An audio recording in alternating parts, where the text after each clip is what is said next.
നമസ്കാരം. Raft of ഫുട്ബോളിലേക്ക് അവർക്കും സ്വാഗതം. ക്ലോപ്പിന്റെ പകരക്കാരൻ ആര് എന്ന കാര്യത്തിൽ ഏതാണ്ട് തീരുമാനമായതായാണ് ഇപ്പോൾ പുറത്തേക്ക് വരുന്ന സൂചനകളൊക്കെയും.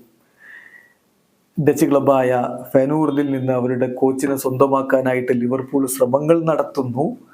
ഇനീഷ്യൽ ഓഫർ തിരസ്കരിച്ചെങ്കിലും ഫെനൂർദുമായിട്ട് ലിവർപൂൾ ചർച്ച നടത്തുന്നുണ്ട്. അവർക്ക് കോമ്പൻസേഷൻ ഫീസ് കൊടുക്കേണ്ടി വരും. 9 മില്യൺ യൂറോക്ക് സ്റ്റിർലിംഗ് പൗണ്ടിനുള്ളിലായിരിക്കും ആ കോമ്പൻസേഷൻ എന്നൊക്കെയാണ് കഴിഞ്ഞ ദിവസങ്ങളിൽ വാർത്ത വന്നിരുന്നത്.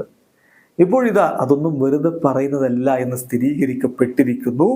വളരെ കൃത്യമായിട്ട് ആർനെ സ്ലോട്ട് തന്നെ, അതായത് ലിവർപൂള് നോക്കുന്ന കോച്ച് തന്നെ തുറന്നു പറഞ്ഞിരിക്കുകയാണ്. അദ്ദേഹം പറയുന്നു, ഞാൻ വിശ്വസിക്കുന്നു ക്ലബ്ബുകൾ തമ്മിൽ ഒരു എഗ്രിമെന്റിൽ എത്തുമെന്ന് ഞാൻ പ്രതീക്ഷിക്കുന്നു എന്ന് അദ്ദേഹം തുറന്നങ്ങ് പറയുകയാണ്. ഇന്നലെ അദ്ദേഹം പറഞ്ഞിരിക്കുന്ന വാക്കുകളിലേക്ക് പോകാം. ലിവർപൂളിന്റെ മാനേജർ ആവാൻ ഞാൻ ആഗ്രഹിക്കുന്നുണ്ട്. എൻ്റെ തീരുമാനം വളരെ ക്ലിയർ ആണ്. ഫെനൂർദും ലിവർപൂളും തമ്മിൽ കാര്യങ്ങൾ നെഗോഷിയേറ്റ് ചെയ്യുന്ന ടോക്ക് മുന്നോട്ട് പോകുന്നുണ്ട്.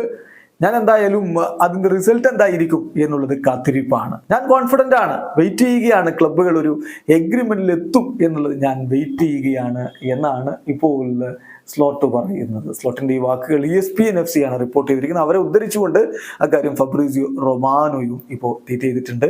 എന്തായാലും ലിവർപൂളിൻ്റെ കോച്ച് സ്ഥാനം ഏതാണ്ട് തീരുമാനമായ മട്ടാണ്. വീഡിയോ അവസാനിക്കുന്നു. ഫുട്ബോൾ ലോകത്തെ കുടുംബ വിശേഷങ്ങളുമായി റാഫ്റ്റ് ഓഫ് ഫുട്ബോൾ.